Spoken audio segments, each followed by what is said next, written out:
준비한 책은 기쁨과 즐거움을 잃어버린 사람들의 불편한 진실, 제목 한국인들의 이상한 행복, 안톤 숄츠 지음. 프롤로그입니다. 행복을 꿈꾸는 한국 사람들에게 건네는 달콤 쌉싸름한 연애 편지. 행복이란 무엇일까? 우리는 어디에서 왔는가? 우리는 결국 어디로 가는가?처럼 모호하고 조금은 진부한 질문처럼 느껴지는가? 하지만 나에겐 지금 현재를 살아가는데 가장 필요한 물음처럼 느껴진다. 사람들은 모두 어떤 방식으로든 행복을 갈망한다. 사람들은 아마 이 질문에 저마다 다른 답들을 내놓을 것이다. 나 자신도 처음에는 행복을 찾아 한국에 왔다고 말할 수 있다. 어렸을 때 나는 독일의 또래 친구들과 달리 술을 마시지도 여자들 뒷꽁무니를 쫓아다니지도 않았다. 대신 스카이 다이빙이나 암벽 등반, 태권도 같은 무술에 이르기까지 다양한 익스트림 스포츠를 즐겼다. 아드레날린을 발산하며 삶의 의미를 찾는 방법에 나름대로 깊이 빠져있던 시기였다. 다소 괴짜처럼 행복을 쫓다 보니 나는 도교, 불교 그리고 선의 영역까지 발을 들여놓게 되었다. 함부르크의 태권도 도장에서 수련하고 있던 나는 어느 날 독일을 방문한 한국의 스님 한 분을 만났고 그분의 도움을 받아 선 사상을 공부하게 되면서 삶의 진실을 찾는 여정을 시작했다. 그리고 마침내 더 깊은 행복을 찾아 이곳 한국까지 오게 되었다. 그렇게 해서 나는 행복을 찾았을까? 어떤 면에서는 그렇다. 이토록 오랜 시간이 흐른 지금까지 여전히 한국에 머물러 있다는 것이 증거일 수도 있다. 하지만 나는 행복이 언제까지나 변하지 않는 고정불변의 것이 아니라는 사실을 안다. 행복은 변화하기 쉽다. 때문에 행복에 대한 탐구는 매일 새롭게 시작해야 한다. 한국에서 20년 이상 살며 나름 행복한 삶을 발견한 나는 자신은 행복하지 않다고 생각하는 사람이 이 나라에 왜 이리도 많은지 궁금했다. 한국은 OECD 국가들의 연간 행복지수 순위에서 거의 최하위를 기록하고 자살률은 늘 상위를 차지한다. 자연스레 다음과 같은 의문이 생긴다. 내가 살고 있는 이곳 한국에서 사람들이 이토록 힘들고 불행하게 살고 있다니 행복을 찾아 이 나라로 온 나는 그동안 엄청난 착각을 했던 것일까? 세계의 수많은 나라들은 한 세대만의 순전한 의지와 고된 노동으로 가장 가난한 나라에서 강대국으로 부상한 대한민국의 엄청난 성공 신화에 주목하고 있다. 이 같은 성공 신화는 많은 개발도상국들이 꿈꾸는 롤 모델이다. 그러나 한국 사람들, 특히 젊은 세대들은 왜 유달리 불만족스럽고 희망을 잃은 것처럼 보이는가? 왜 세계에서 가장 출생률이 저조한 나라가 되었을까? 독일에는 이런 속담이 있다. 반짝이는 모든 것이 금은 아니다. 완벽해 보이는 한국이란 나라의 겉모습에 뭔가 잘못된 것이 숨어 있을까? 흠 하나 없이 완벽한 K-팝 아이돌, 뛰어난 첨단 기술, 그리고 빛나는 경제적 성공 아래에서는 아무도 모르는 불행이 깊이 뿌리 박혀 있고 우울이 끓어오르고 있는 걸까? 나는 나의 반생을 이곳에서 살면서 1990년대부터 오늘에 이르기까지 이 나라의 사회 변화를 관찰하고 경험했다. 덕분에 한국 사람을 잘 이해하게 되었고 그들의 행복에 대해서도 조금은 이야기할 수 있게 되었다. 나는 이 책에서 나에게 행복이란 무엇인지, 행복을 찾기 위해 이 나라에서 어떤 경험을 하고 어떤 생각을 했는지, 그리고 많은 한국 사람을 불행해 보이도록 만든 것들에 대해 이야기 이야기해 보려고 한다. 이 책은 쉽게 읽히지 않을 수 있다. 미리 말해두자면 열렬하게 찬사를 늘어놓으며 기분 좋은 칭찬을 할 생각은 없다. 하지만 나를 이끌어 이토록 놀라운 경험과 사랑 그리고 기회를 선사해준 이 나라와 사람들에게 내 진심을 건네고도 싶다. 말하자면 진심 가득한 편지. 그러나 나의 관점에서 한국 사회와 한국 사람들을 들여다보는 다소 냉정해 보일 수도 있는 달콤 쌉싸름한 연애 편지다. 관점은 사람마다 다를 수 있다. 솔직히 나는 모든 문제에 명쾌한 해결책을 가지고 있지 않고 아는 척하고 싶지도 않다. 독자들은 개인적 견해에 따라 이 책이 도발적이라고 느낄 수도 있고 어느 대목에서는 불쾌해 할 수도 있다. 물론 내 의견을 모두가 동의할 수 없다는 건 당연하다. 다만 개인적 통찰과 생각을 함께 나눌 수 있기를 희망한다. 우리 사회와 우리가 더 나은 방향으로 변화하려면 서로를 마음 깊이 이해하고 우리를 아프고 힘들게 하는 것들에 대해 냉철하고 용기 있는 대화가 필요하다고 믿는다. 배려와 어울림은 사회 구성원 사이에서 미덕이 될 수 있지만 갈등을 무조건 회피하려는 자세로는 본질적인 문제를 해결할 수 없다. 우리는 우리 자신과 다른 사람들 주변에서 우리를 불행하게 하는 것이 무엇인지 직시해야 한다. 당신과 나, 우리가 모든 문제에 동의할 수 없겠지만 그래도 이 문제에 대해 대화를 시작할 수 있지 않을까.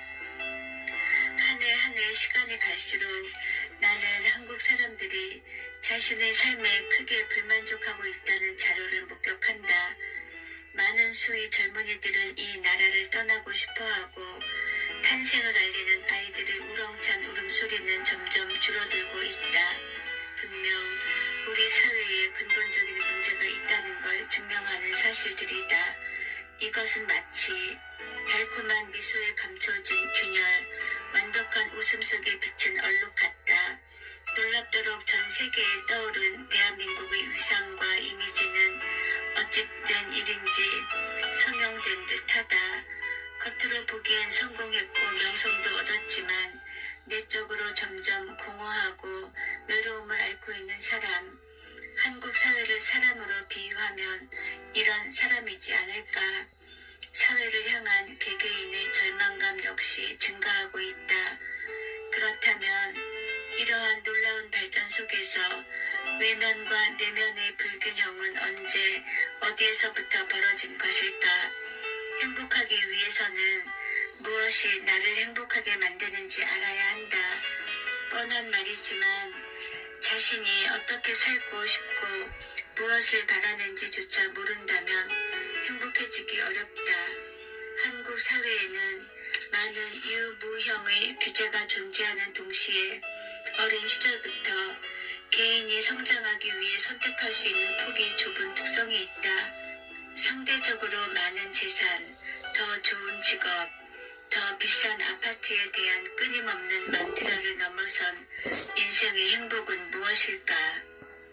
어린 시절부터 이것은 꿈꿔야 하고 저것은 아예 생각도 해선 안 된다는 무수히 많은 엄격한 규칙과 고정관념 속에서 설계되고 정이 내려진 행복이 존재하는 한 누구도 행복할 수 없다.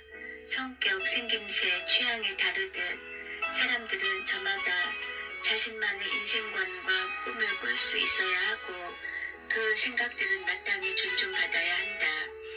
우리는 우리 자신 그리고 주변의 평범하고 소중한 사람들이 행복할 수 있는 사회를 만들기 위해 지금 어떤 문제가 벌어지고 있고 이 문제를 해결하기 위해 무엇을 할 수 있는지 살펴봐야 한다. 인류 역사상 모든 발견과 진화는 항상 사람에 의해서 시작됐다. 사람은 세계를 변화시키는 주체다. 한국 사람들은 어떻게 해야 새로운 역사를 창조할 수 있는지 마음만 먹으면 불가능할 것 같은 일도 할 수 있다는 걸 여러 차례 전 세계에 보여주었다. 이제 그 힘을 우리를 불행하게 만드는 것을 직시하고 바꾸는 데 쏟아야 한다. 하지만 그 논의 과정이 매우 불편할 수 있다. 나는 보고 느끼는 것을 가급적 솔직하게 표현하는 편이다. 우리가 사는 이곳을 보다 더 나은 사회로 만들고자 하는 같은 목적을 지니고 있다면 자신이 소중하게 여기는 가치가 서로 다르더라도 의미 있는 생각과 개념에 대해 열린 자세로 들어볼 필요가 있다. 엄밀히 말하면 나는 한국 사람이 아니다. 하지만 내 인생의 절반을 이곳에서 보냈다. 교수, 리포터, 자문위원, 사장, 한국 담당 옵서버 등 내 이름 앞에서 나를 소개한 직업 또한 다양했다. 한국 사회에서 다양한 직업인으로 살면서 겪은 수많은 경험과 이방인으로서 지닌 객관적인 시각이 이 책을 읽는 독자들에게 사고의 폭을 넓히는 데 도움이 되기를 바란다. 이 책에서 오늘도 몇 가지 골라서 읽어보겠습니다. 공정한 사바나는 없다. 세상은 공평하지 않다. 그런 적이 한 번도 없었고 앞으로도 그럴 것이다. 세상이라는 정글 속에는 항상 더 유리한 존재들이 있다. 동물의 왕국도 별반 다르지 않다. 어떤 동물들은 잡아먹히지 않기 위해 평생 뛰어야 하지만 먹이 사슬의 꼭대기에서 인간 외에 두려울 것이 없는 동물들도 있다. 동물의 세계만 그러할까? 부유한 나라, 부유한 부모 밑에서 하얀 피부를 가지고 태어난 아이가 있는가 하면 정반대의 환경에서 태어난 아이도 얼마든지 있다. 타고난 외모도 건강도 전혀 공정하지 않다. 2016년 미국의 배우 매슈 맥코너 헤이는 휴스턴 대학에서 졸업생들을 위한 축사를 했다. 그의 메시지에는 고전적이고 진부한 면이 많았지만 나는 단호하면서도 타당한 진실이 담긴 흥미로운 연설이었다고 생각한다. 그 연설은 이렇다. 인생은 쉽지 않습니다. 정말 그렇습니다. 쉽게 살려고 하지 마세요. 인생은 불공평합니다. 늘 그랬고 지금도 그렇습니다. 그리고 앞으로도 그럴 겁니다. 이 문제에 대해 자신을 누군가에게 따져 물을 수 있는 피해자라고 생각하지 마세요. 당신은 그렇지 않습니다. 이겨내고 앞으로 나아가세요. 사실은 말이죠. 인생에서 많은 것들은 그것들을 얻기 위해 열심히 노력할 때보다 가치 있게 보상됩니다. 그의 말처럼 인생이란 쉽지 않다. 열심히 공부한다고 해서 좋은 대학, 꿈꾸던 직업이 보장되는 것도 아니다. 그런 식의 인과관계가 반드시 성립될 거라고 믿고 있다면 언젠가 그 믿음을 버리고 자신이 불행하다고 느낄지도 모른다.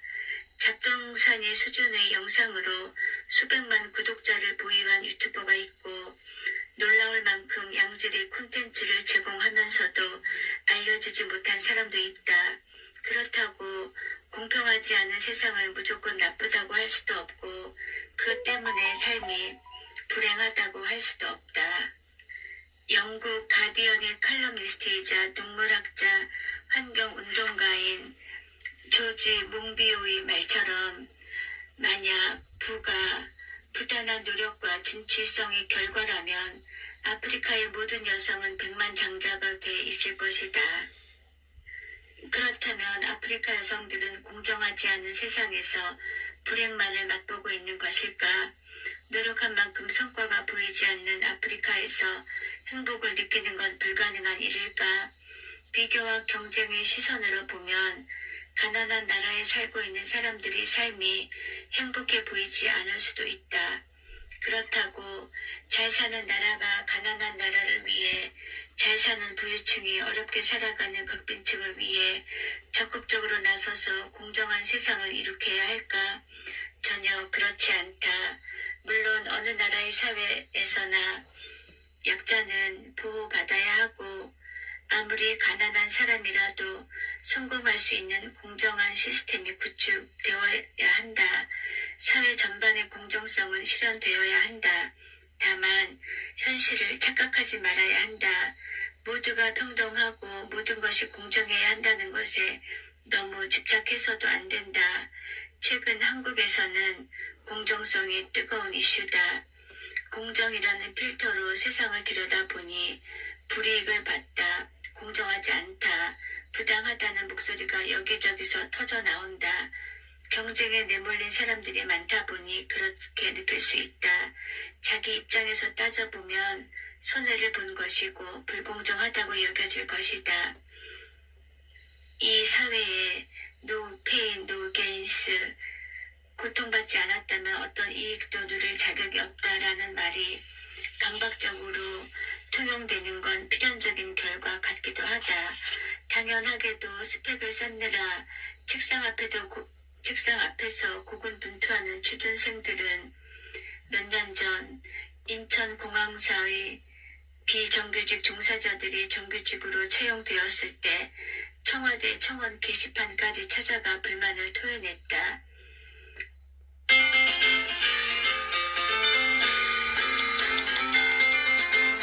청원 게시판까지 찾아가 불만을 토해냈다. 당연하게도 영혼을 끌어모아 내 집 마련을 한 사람들은 올림픽에서 메달을 딴 국가대표 선수들이 국민주택의 특별공급 대상자가 된다는 제도에 항의했다.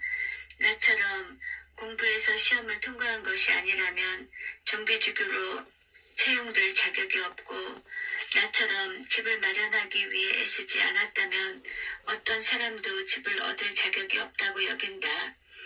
이들에게 공정은 딱 자신을 위한 장치이다. 자신만이 공정을 외치는 사회에서 타인의 행운이나 행복은 불공정한 눈에 가실 수밖에 없다. 사촌이 땅을 사면 배가 아프다는 오래된 속담이 있긴 하지만 요즘은 그런 분위기가 더 강해진 것 같다. 공정은 중요하게 다뤄야 할 주제지만 그 범위가 개인 혹은 특정 집단에게만 국한된다면 그 사회는 결코 진정한 공정에 도달할 수 없다. 돌아보면 한국의 민주주의는 많은 이들의 희생으로 만들어낸 감동적인 결과물이다. 1980년대 엄혹한 독재 정권 하에서 수많은 사람들이 자신의 고통, 목숨을 담보로 내걸어 싸우고 희생해서 얻어낸 것이 오늘의 민주주의다. 그 시절 젊은이들은 민주주의를 자신만의 전유물이라고 생각하지 않았다. 내가 거리에서 최루가스에 눈물 흘리고 경찰이 구타로 피를 흘리고 고문을 받았으니 그 민주주의를 나만 누려야 한다고도 생각하지 않았다. 싸우지 않은 사람들은 민주주의를 누릴 자격이 없다고도 하지 않았다.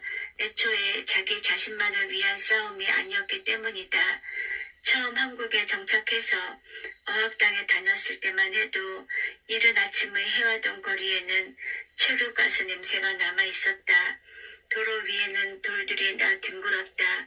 당시 정확히 한국 사회에서 무슨 일이 쟁점이 되고 갈등이 있었는지 알지 못했지만 간밤의 집회는 모두를 위한 것이었다는 건 나도 어렴풋이 알 수 있었다. 그 마음들은 2016년 대한민국을 밝혔던 촛불 집회에서도 여전히 살아있었다. 사람들은 다시 대의를 위해 촛불을 밝혔다. 비가 와도 눈이 와도 날이 추워도 거리로 모여들었다. 나는 이 광경이 너무 자랑스러웠고 이들의 모습을 다큐멘터리로 만들었다. 독일의 프리드리히 에버트 재단은 2017년 인권상 수상자로 대한민국 국민을 선정하기도 했는데 이 상은 촛불 집회의 조직위원회였던 박근혜 정권 퇴진 비상국민행동이 대표로 수상했다. 공정성은 중요한 이상이고 사회는 이를 위해 부단히 노력해야 한다. 공정성 자체가 나쁘다는 말이 아니다. 다만 인생의 불공평함을 이해하고 그 분별력을 내가 아닌 모두를 위해 발휘하면 좋겠다. 공정성은 다른 사람들을 공격하는 무기도 아니고 나의 단점을 감추는 방패도 아니다. 만일 사회가 공정하면 나는 분명 성공할 수 있을 거라고 생각하는가? 그렇다면 초원에서 태어난 얼룩말이 이렇게 항변한다면 어떤 말을 해줘야 할까? 왜 사자가 나타나면 나는 도망가야 해? 나는 사바나가 공정해야 한다고 생각해. 이제 사자가 달려들더라도 더 이상 도망가지 않고 너만큼 내 생명도 소중하다고 우리는 공정해야 한다고 따질 거야. 나 역시 공정한 사바나를 보고 싶지만 이러한 얼룩말의 이야기가 해피엔딩으로 이어질지는 굉장히 의심스럽다. 홈 혹은 하우스, 당신이 지금 거주하는 곳은? 영어의 홈과 하우스는 한국어로 집으로 번역되지만 실제 그 의미는 확연하게 갈린다. 홈은 정서적 의미의 공간, 포근하고 아늑한 보금자리의 개념인 반면 하우스는 건물 자체, 물리적 공간으로서의 집을 의미한다. 집이라는 말을 들었을 때 당신은 어떤 이미지가 먼저 떠오르는가? 아마 홈의 의미를 떠올리는 사람이 많을 것이다. 나에게도 집이란 나와 가족의 시간이 쌓이고 함께 나눈 마음이 깃든 공간이다. 그런 의미에서 집은 성이 되기도 한다. 힘들고 거친 바깥 생활에서 돌아와 편히 쉬고 보호받을 수 있는 안전한 공간이다. 집은 몸과 마음이 쉴 수 있고 삶을 살아가는 용기와 힘을 충전할 수 있는 곳, 때론 상처 입은 영혼을 치유하는 곳이어야 한다. 한국에 정착하고 굉장히 낯설었던 것 중 하나는 집의 의미였다. 예나 지금이나 한국 사람들에게 집은 곧 부동산, 투자 대상이라는 인식이 강하다. 물리적 정서적 의미와는 별개로 집값이라는 등식이 하나 더 있다. 집은 곧 값이 되어 어느 지역의 집값이 얼마나 뛰었느냐가 초미의 관심사가 된다. 집의 얼굴에는 가격, 숫자 명찰이 붙여진다. 집의 이미지가 주택이 아니라 아파트로 떠오르는 것도 이상하지 않다. 아파트를 사고 파는 것이 곧 돈을 버는 지름길이다 보니 어떤 아파트에 살고 있느냐가 한 가정의 경제적 형편을 규정하는 잣대가 되기도 한다. 독일에서도 당연히 투자의 개념으로 집을 사는 사람들이 있다. 하지만 그런 사람들은 일부에 지나지 않는다. 아파트를 원하는 사람들도 많지 않다. 한국에서 그토록 자주 듣는 질문, 집값이 얼마나 올랐어? 는 독일에서 한 번도 들어보지 못했다. 아마 집값을 제대로 알고 있는 독일 사람은 드물 것이다. 독일에서는 집을 구매하는 사람과 임대하는 사람의 비율이 비슷하다. 임대하더라도 10년 이상 거주할 수 있는 집이 많다. 집을 구매하고 난 다음에도 가격이 오르든 내리든 별 신경을 쓰지 않는다. 중요하지 않기 때문이다. 집은 투자해서 돈을 벌기 위한 곳이 아니라 사는 곳이라는 인식이 박혀있기 때문이다. 살기 위한 집은 내 삶의 방식과 가치관이 잘 맞아야 한다. 사람들은 사소해 보이지만 각자에게는 굉장히 중요한 이유로 나름의 기준을 삼아 집을 구매한다. 한적한 교회를 찾기도 하고 지어진 지 몇백 년 된 집을 구하기도 한다.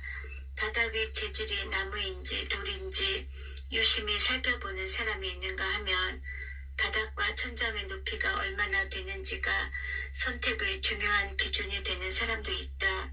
사람들은 자기만의 장소와 공간을 찾는 데 신경을 쓰고 그렇게 인연을 맺은 집에서 되도록 오래 거주한다.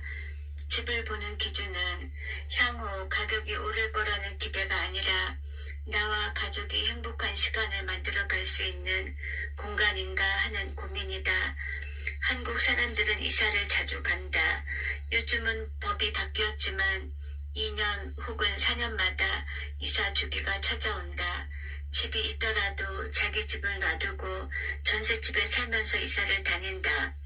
집은 사고 파는 물건이라는 인식이 강하기 때문이다. 처음에 나는 한국에서 이사를 자주 가는 현상도 이사철이라는 이사업체의 성수기가 있다는 사실도 이사 가기 좋은 날이 따로 있다는 것도 이해하지 못했다. 하지만 이젠 한국만의 독특한 주거 문화를 잘 알게 되었다. 이사를 자주 하다 보면 집은 잠시 머무는 공간에 지나지 않는다. 이런 문화 탓일까? 자동차를 사고 나서도 내부 포장 필름이나 보호 필름을 바로 떼지 않는 사람들을 자주 봤다. 차를 구입하고 한참이 지나는데도 그대로 두는 사람도 있다.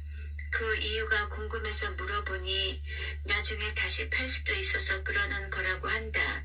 유독 흰색 차를 선호하는 것도 제일 잘 팔리는 차이기 때문이다. 무엇을 사든 몇 년 후에 팔 거라는 걸 감안하는 경우가 많다. 물건이든 집이든 진짜 내 것이 아니라고 생각한다. 사긴 샀지만 나는 잠시 관리하는 것이고 다른 사람에게 팔 수도 있다는 걸 염두에 두는 것이다. 누군가를 만나 사귀면 헤어지는 것부터 생각하는 것과도 같다. 이런 관계가 온전한 마음을 주고받는 관계일 리는 없다. 관리만 하는 집에 마음을 내주고 정을 붙이기는 힘들다. 독일에서는 이사를 자주 하지도 않았지만 누군가 이사를 간다면 친구들이 모두 출동했다. 이사가는 트럭을 빌려서 누군가는 운전을 하고 누군가는 짐 나르는 것을 함께 했다. 어렸을 때 부모님도 그랬다. 이사하는 친구가 있으면 오늘 우리 가족 모두 거기 가서 이사하는 일을 거들자라고 하셨고 실제로 그렇게 했다. 이사간 집에 가구나 짐 등이 어느 정도 자리 잡으면 친구들과 작은 파티를 연다. 옛집을 떠날 때도 새 집에 들어올 때도 친구와 함께 한다. 첫날을 친구와 함께한 집은 언제나 그들을 맞이할 준비가 되어 있다. 나만의 집이 아닌 친구들을 향해서도 열린 공간이 되는 셈이다. 한국에서도 친구들을 집에 초대하는 문화가 있다.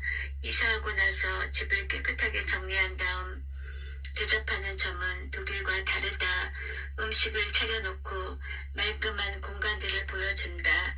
이전 집과 비교해서 크기가 얼마나 달라졌는지, 아파트 브랜드가 무엇으로 바뀌었는지 집에 대한 이야기가 이어진다. 그러고 나서 친구의 집에 초대되는 일은 좀처럼 벌어지지 않는다. 서울이라는 환상 속의 집. 한국에는 뭐로 가도 서울만 가면 된다. 말은 나면 제주로 보내고 사람은 나면 서울로 보내라 라는 속담이 있다. 시골쥐와 도시쥐라는 이야기가 시골쥐와 서울쥐로 번역되기도 한다. 한국에선 서울은 도시의 상징이고 성공의 장소다. 서울에서도 강남의 아파트에 살고 있다면 더 바랄 것이 없다. 그래서인지는 몰라도 이제 한국인들은 대부분 도시에 살고 서울과 인접한 수도권의 인구의 절반이 산다. 아파트에 사는 사람도 인구의 절반 중 한 명꼴이다. 구치 가문의 마우리치오 구치와 결혼해서 남편을 표적으로 삼고 청부살인을 사주한 전 부인 파트리치아 레기아니는 자전거를 타고 행복한 것보다 롤스로이스 안에서 우는 게 낫다는 말을 했는데 서울살이가 중요한 한국 사람들에게 이 말은 다른 곳에서 행복한 것보다 서울에서 불행한 것이 낫다는 말로 바꿀 수 있을 것이다. 하지만 서울은 가족이 살기에 좋은 도시로는 좋은 평가를 받지 못한다. 국제적인 도시 랭킹에서도 하위에 속한다. 서울에 사는 사람들은 별로 행복하지 않지만 서울에서만 행복하지 않을 뿐이라고 생각하는 것 같다. 서울에는 한국을 상징하는 것들이 참 많다. 가장 높은 빌딩이 있고 서열이 높은 대학들이 있으며 웬만한 기업의 본사들이 자리 잡고 있어 그 덕에 경제활동뿐만 아니라 문화 생산과 소비 활동의 기회도 많다. 그러나 행복한 사람들이 많은지는 의문이 든다. 행복이라는 가치보다 돈, 과정보다 결과를 더 중요시하는 분위기가 강하기 때문이다. 서울에서 힘겹게 살고 있지만 서울을 벗어나면 더 힘들어질 거라고 걱정한다. 물론 개인마다 다른 선택을 할 수 있다. 인생은 늘 선택의 연속이다. 나 역시 이곳에서의 삶을 정리하고 자연 친화적인 아프리카의 조용한 시골로 갈 수도 있고 사업을 더 확장해서 큰 돈을 벌기 위해 유럽의 번화한 도시로 이사할 수도 있지만 대한민국이 광주에서 사는 선택을 했다. 가족의 행복을 가장 먼저 생각하고 내린 선택이다. 중에서도 많은 사람들이 도시에 살고 있지만 그에 못지않은 사람들이 시골에 살고 있다. 서울처럼 어느 한 도시가 각광을 받는 일도 드물다. 오히려 좋은 성과를 만들고 시골로 내려가는 일도 비일비재하다. 유명한 기업체들이 본사들도 소도시에 있다. 기업의 7-80% 정도가 지방에 본사를 두고 있다. 아디다스와 푸마 본사는 헤르초게나 우라흐라는 인구가 채 3만 명이 안 되는 도시에 있다. 폭스바겐은 인구가 15만 명이 안 되는 울프스부르크에 있다. 기업용 소프트웨어 분야에서 세계 최고로 꼽히는 독일의 SAP사의 본사도 수도 베를린에서 남서쪽으로 600km 넘게 떨어진 발도르프라는 작은 도시에 있다. 반대로 한국에서는 지역에서 번창한 기업들의 본사가 모조리 서울로 올라왔다. 대한민국이라는 나라를 단기간에 발전시키기 위해 지방 대신 서울을 중소기업보다 대기업을 우선시한 정부의 정책과 부동산 투기가 빚은 기형적인 발전, 여기에 부자가 되고 싶은 개인의 욕망까지 더해지면서 서울은 화려하고 세련된 욕망의 도시가 되었다. 하지만 이제 진정한 행복, 삶의 질을 높이는 관점에서 서울을 새롭게 바라보고 지방 도시와의 균형을 생각해 봐야 한다. 행복은 나뿐 아니라 나와 타인, 나와 세상의 균형과 조화에서 이루어지듯이 중국의 철학자 장자의 일화 중 거북이가 등장하는 이야기가 있다. 장자가 강가에서 낚시를 하고 있는데 초나라 왕이 보낸 사신들이 찾아왔다. 나라의 중요한 자리를 맡아 일해달라는 것이었다. 장자는 낚싯대를 늘어뜨리고 뒤도 돌아보지 않은 채 말한다. 초나라 왕께서는 죽은 지 3000년이나 된 거북을 신령스럽게 여겨 궁 안에 두고서 숭앙하신다는데 과연 그 거북은 죽어서 비단을 몸에 두른 채 받들어지기를 원했을까요? 아니면 살아서 진흙 속에 꼬리를 끌며 살기를 원했을까요?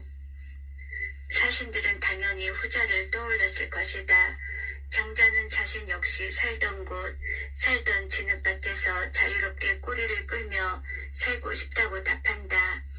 아무리 경제적으로 부유한 삶을 살더라도 자유로움과 행복을 느끼지 못하면 소용없다. 소박하고 단순한 일상에서 오히려 숱한 행복을 맛볼 수 있다. 사람들 또한 잘 알고 있다. 하지만 여러 단서를 달고 서울을 벗어나지 못한다. 행복이 자신의 목적이라면 목적지가 꼭 서울이어야 할 필요는 없다. 나만의 꿈을 다시 한번 꼼꼼하게 생각해보고 서울이 아닌 길을 따라가 보는 것도 나쁘지 않다는 이야기를 하고 싶다. 사람들의 비극. 한국 사회의 과열된 부동산 투자 열기는 집을 재산 증식의 유용한 수단으로 전락시켰다. 나는 한국인들이 쉽게 행복하지 않은 이유 중 하나가 바로 잃어버린 집 때문이라고 생각한다. 집값에 민감하지만 반대로 이들은 마음의 집을 짓고 살지 않는다. 자주 이사를 다니고 내 집이라고 할 만한 장소가 없다. 집 하면 떠올릴 수 있는 이미지와 느낌이 구체적이지 않다. 이런 문화는 특히 아이들에게 커다란 영향을 끼친다. 안정을 느끼고 심적으로 쉴 수 있는 공간이 부재하다는 건 무엇을 뜻할까? 홈이 없다는 것은 뿌리가 없다는 말이기도 하다. 내가 자라면서 정서적인 연대를 느낄 수 있는 공간과 장소를 마음속에 간직하지 못한다는 건 곧 나의 근원을 알지 못한다는 뜻이다. 한국여성정책연구원의 조사에 따르면 한국 청년의 75%가 이민을 가고 싶다고 했다. 코로나19 바이러스가 유행하기 이전의 조사라서 지금은 수치가 조금 다를 수도 있지만 충격적인 사실이다. 이는 뿌리를 상실한 경험과 맞닿아 있다. 한국의 젊은이들은 자신의 나라, 자신이 살고 있는 공간에 깊은 사랑을 느끼지 못하는 것이다. 한국에 와서 인상적으로 다가온 단어가 바로 우리였다. 다른 나라의 언어에서 나가 있어야 할 자리를 대신하는 우리, 우리나라, 우리 집, 우리 엄마 등 의례적으로 표현되는 우리에 나는 굉장한 사랑과 애정이 담겨 있다는 걸 깨달았다. 그런데 이 나라와 사회를 이끌어 나갈 청년들이 떠날 생각을 하고 있다니 안타까울 따름이다. 부의 대물림, 불공정, 불평등, 극심한 경쟁 등 사회적 키워드로 문제의 원인을 분석할 수도 있겠지만 나는 무엇보다 홈의 부재를 손꼽고 싶다. 사막의 풀, 회전초는 바람이 부는 대로 굴러다닌다. 트렌드를 쫓아 살아가는 삶도 비슷하다. 추억이 있는 곳에서는 떠나기가 쉽지 않다. 이쯤에서 나에게 이런 의문이 드는 사람이 있을지 모르겠다. 왜 그렇게 좋은 추억을 쌓은 독일을 떠나 이곳에 온 거냐고. 따져봐야 할 것은 떠난다는 행위가 아니라 왜 떠나느냐 하는 이유다. 나는 행복하게 살 수 없다는 악담 때문이 아니라 새로운 삶에 대한 호기심에서 한국을 선택했다. 집에 대한 왜곡된 집착은 하우스푸어라는 우픈 단어를 만들어냈다.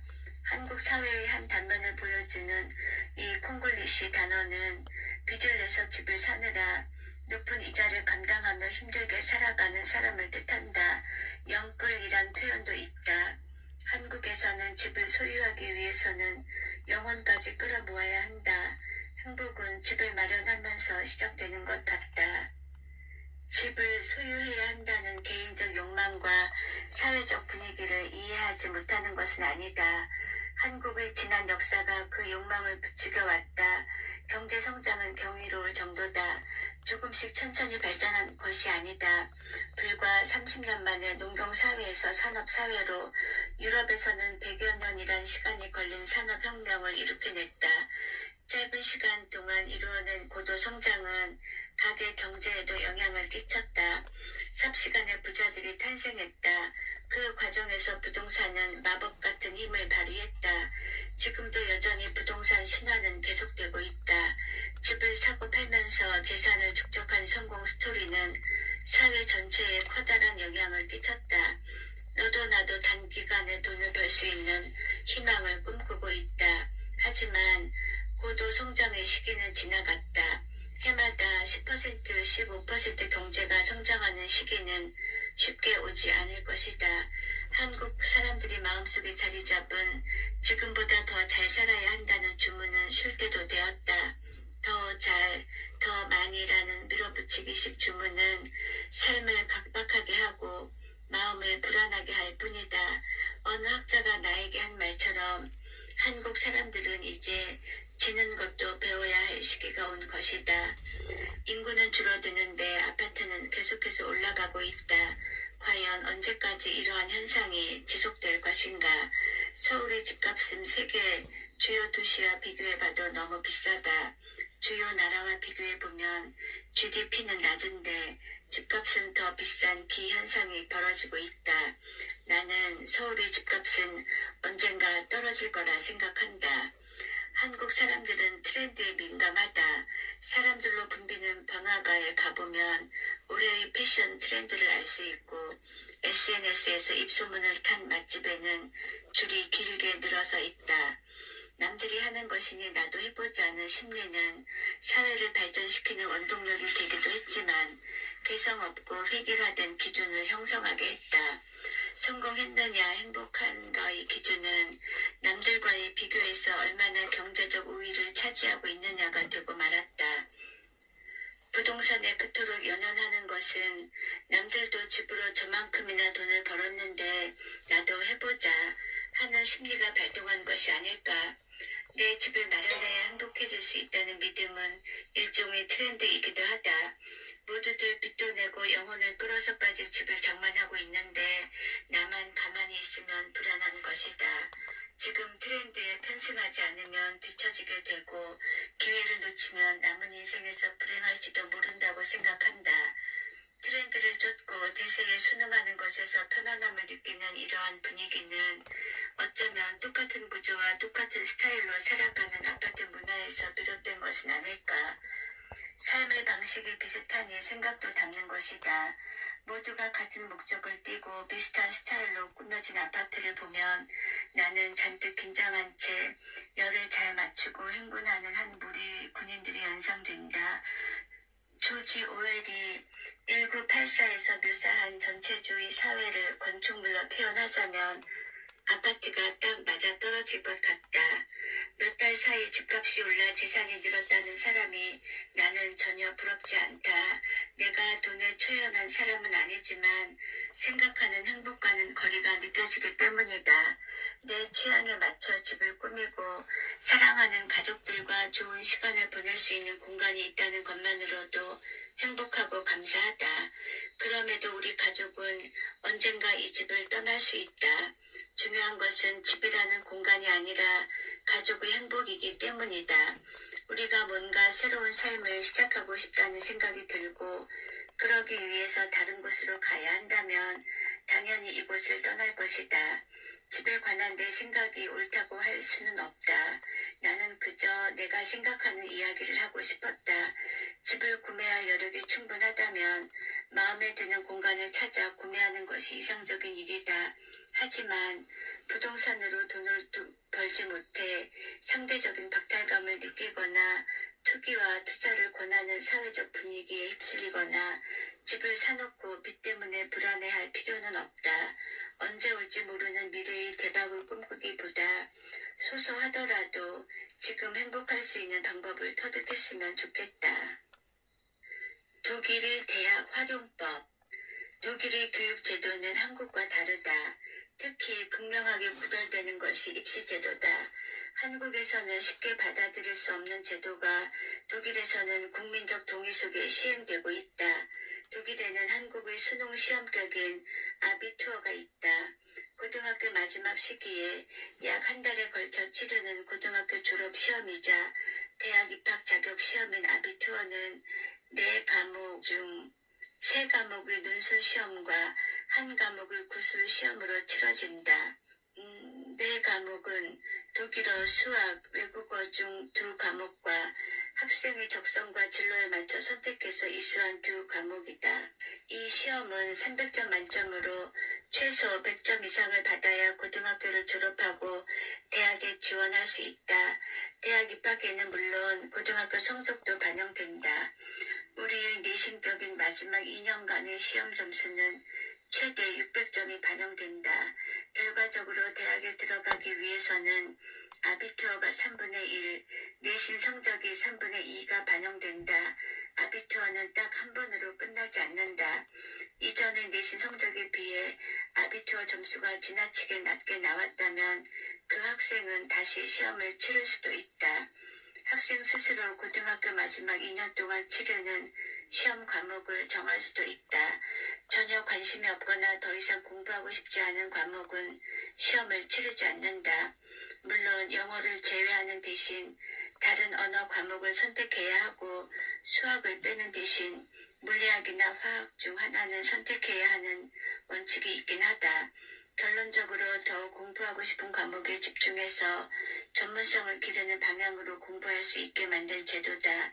모든 과목을 다 잘할 필요는 없다.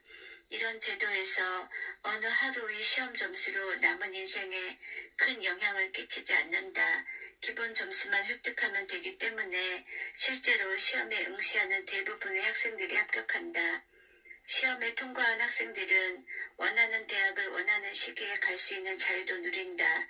고등학교를 졸업하고 해보고 싶은 일이 있다면 몇 년간 그 일에 매진할 수 있다. 세계 여행을 떠날 수도 있다. 언제든 자기가 원하는 때에 입학한다. 대학의 관심은 점수가 높은 학생보다 그 분야에 열정이 있는 학생이 있다. 예를 들어 의대에 들어갈 수 있는 점수가 1.8인데 1.2를 받은 학생이 있다면 바로 입학할 수는 없지만 봉사활동을 하면서 점수를 만회할 수 있다. 1년에 0.2점 정도 쌓이는데 3년 후면 의대에 진학할 수 있다. 대학은 3년이라는 시간이 흘렀는데도 꾸준히 봉사활동을 하며 의사가 되고 싶은 마음을 유지하고 있다면 정말로 그 분야에 열정이 있는 학생이라고 판단한다. 독일에서는 대학에 입학하는 것이 한국만큼 어렵지 않다. 공부하고 싶은 분야가 있다면 얼마든지 선택해서 공부할 수 있다. 일단 시작은 어렵지 않다. 대학에 입학 입학하고서 관심 분야가 바뀌었다면 과를 바꿀 수 있는 기회도 여러 번 있다. 하지만 관심과 열정이 있는 학생만이 졸업할 수 있다. 대학은 사회생활에 필요한 지식과 기술을 익히고 준비하는 곳이기 때문에 그 과정을 충분히 갖춘 사람만이 학위를 딸 수 있는 것이다. 독일의 교육 제도는 여러모로 합리적이다. 첫째, 많은 사람들에게 교육의 기회가 주어지고, 둘째, 능력 있는 전문가를 배출한다. 배우고 싶어하는 사람에겐 성별과 연령, 인종을 따지지 않고 공부하고 싶은 자신의 열정을 증명할 기회가 주어진다. 사실 수능을 비롯해 대학에서 치르는 입학시험은 주제가 광범위하다. 실제로 전공하고 싶은 학문 분야가 아닌데도 시험을 위해 공부해야 한다. 영문학을 배우고 싶은데 수학은 무조건 공부해야 하는 것처럼 말이다. 나는 독일의 대학에서 한국학을 전공했고 일본학을 부전공했다. 당시 일본학은 강의를 신청한 학생이 100명이나 될 정도로 굉장히 핫한 과목이었다. 하지만 졸업장을 받을 수 있는 학생은 나를 포함해서 겨우 5명 뿐이었다. 나머지 95명은 전공을 포기하거나 다른 과목으로 바꾸었다. 마지막까지 남은 5명은 일본과 일본어에 대해 엄청난 열정뿐 아니라 재능 또한 갖추고 있다는 건 두말할 나위가 없다. 확실한 검증을 마쳤으니 해당 분야의 인재를 찾는 기업체나 정부기관에서도 두 팔 벌려 환영하며 모셔간다. 누구에게나 기회가 제공되는 만큼 검증은 철저히 해야 한다. 한국학 과목은 수강생 100%가 학위를 딸 수 있었다. 이유는 학생이 나 혼자였기 때문이다. 상황이 그렇다 보니 수업은 교수님과 나 1대1로 진행됐다. 한 번은 교수님이 학교 밖으로 나가자고 하셨다. 야외에 앉아서 맥주 한잔 할 수 있는 곳이 많으니 거기서 수업을 하자고 하신 것이다. 커다란 아름드리 나무, 후텁지근한 여름 공기, 시원한 맥주 한 잔, 교수님과 단둘이 나누었던 대화는 지금도 그리운 추억이다. 공부하는 것이 그렇게 즐거웠던 나는 졸업에 필요한 학점을 다 따고서도 공부를 계속했다. 졸업이 목적이다 이라기보다 대학에서 공짜로 얼마든지 배울 수 있는 기회를 놓치고 싶지 않았다. 알려져 있다시피 독일 대학은 학비가 없다. 부모에게서 재정적인 지원을 받을 수 없다고 증명하면 정부에서 생활비를 지원해준다. 물론 일정 금액은 졸업 이후에 절반 정도 갚아야 하는 제도가 있긴 하지만 이런 제도 덕분에 20년 이상 공부하는 사람들도 있다. 공부하면서 당연히 스트레스를 받기도 하고 시험 때문에 답답하기도 했다. 하지만 대학 시절을 돌아보면 빙글에 미소부터 짓게 된다. 내 인생에서 참 아름다운 시절이었다. 나는 경쟁하기 위해 공부하지 않았다.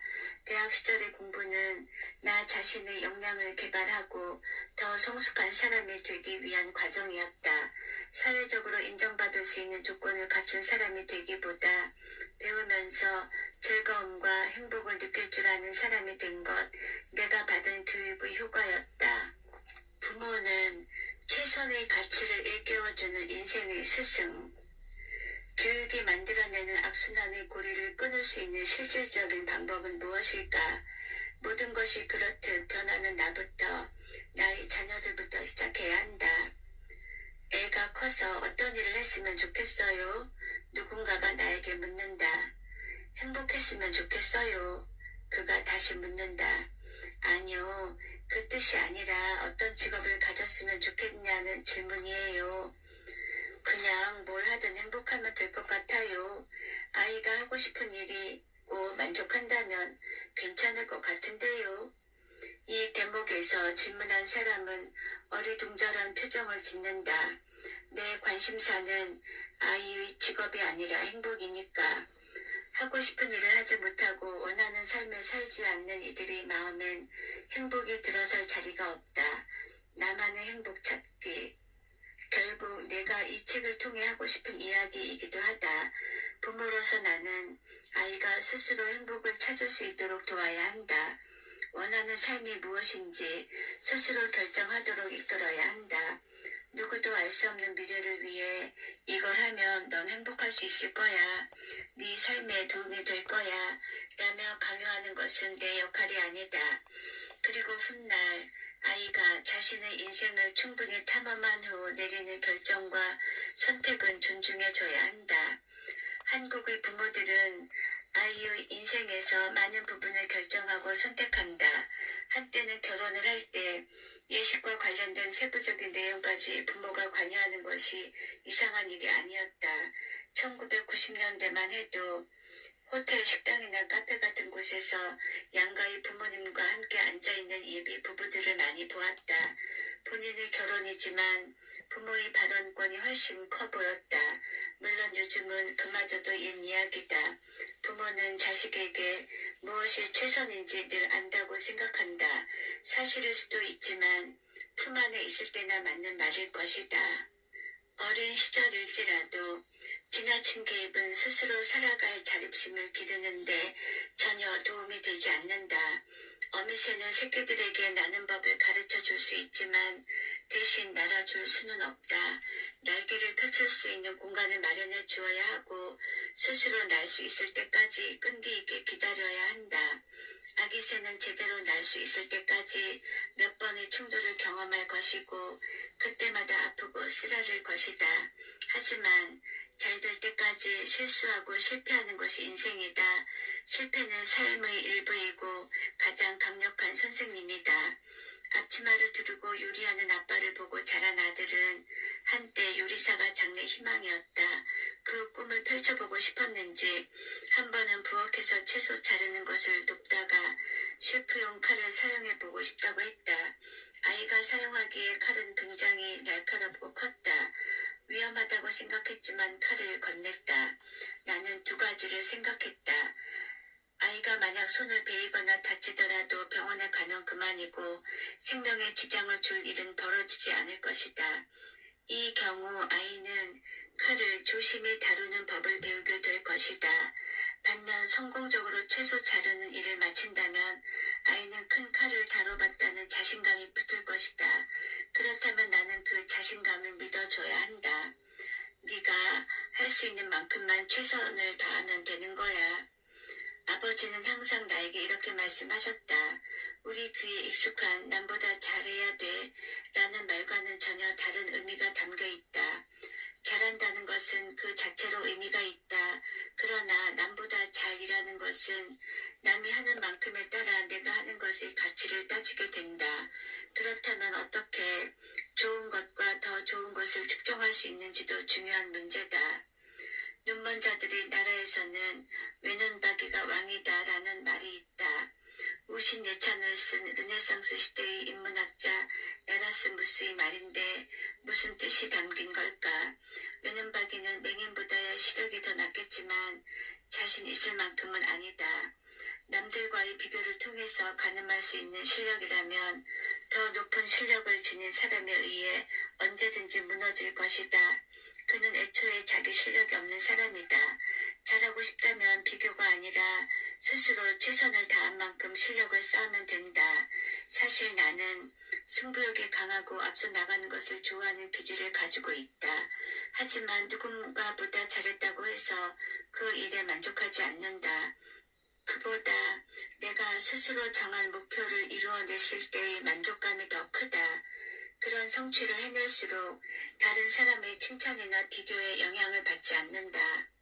유도의 창시자인 가노 지고로는 이렇게 말했다. 누군가보다 나은 것이 중요한 것이 아니라 어제보다 나은 것이 중요하다. 이 한마디에 내가 하고 싶은 말이 완벽하게 담겨 있다. 다른 사람과 나를 비교하면서 그들보다 얼마나 더 잘하는지 비교하는 일은 부질없다. 우리는 오늘의 나가 어제의 나보다 얼마나 더 나아졌는지를 생각해야 한다. 그것이 인생의 성공을 가늠하는 기준이 되어야 한다. 지식은 원한다면 어른이 되어서도 배울 수 있지만 내면의 나침반 같은 존재가 없으면 인생의 방향을 찾아가는 일은 너무도 어렵다. 그런 면에서 교육열이 남다른 한국 사회에서 볼 수 있는 기러기 아빠라는 개념은 정말 염려스럽다.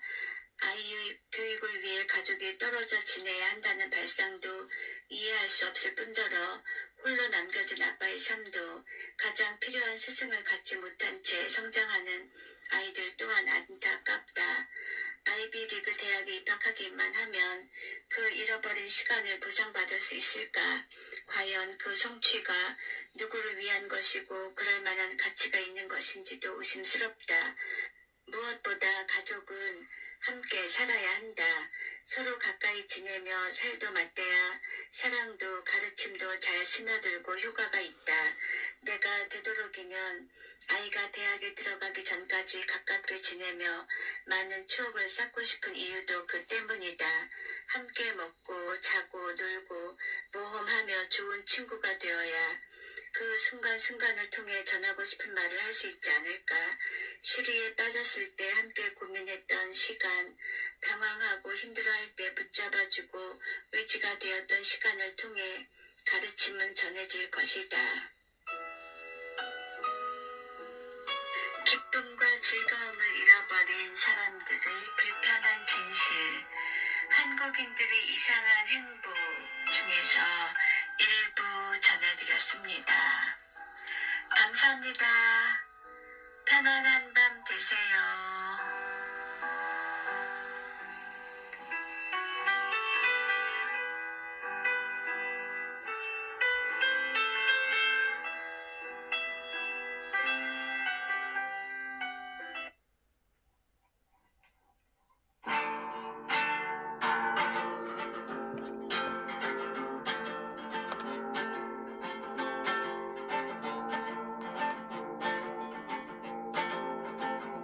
밤밤이 내려앉아 어두운 거리를 가만히 너에게 나의 꿈 들려주네.